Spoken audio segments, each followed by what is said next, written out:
Hi, in today's video we are going to talk about how to archive and unarchive Instagram post.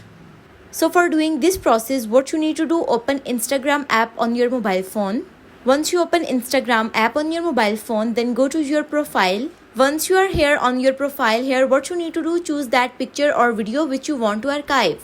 So here I choose this video. Here at the top right corner you have these three dots, click on it, then this will pop up. Here you have archive option, click on it. Then this will pop up. Here you have archive button, tap on it. Then wait for 1 to 2 seconds for archiving your video. Once it archived, then at the top right corner you have main menu button, go there and here you have archive option, click on it. Then here you can see that video will appear on your screen which you archive.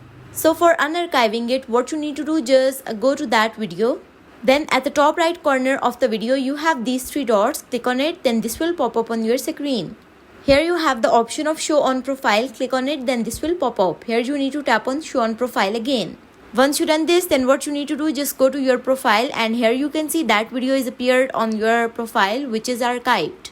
So this is how you can archive and unarchive Instagram post. Thanks for watching.